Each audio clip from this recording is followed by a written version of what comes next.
புத்தூர்ல சந்தையில் என்னென்ன மீன் பார்ப்போம். சால மீன், முட்டி, இறால், சூரிய தொங்க விட்டுருக்கு. சூரிய மீனை தொங்க விட்டுருக்கு.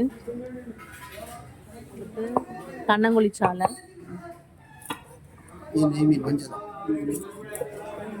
மாவாலை, கேரச்சூரை,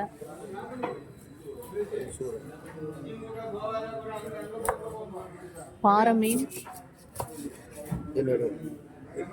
அந்த பெருசா இருக்குல்ல அது வந்து நெடுவா.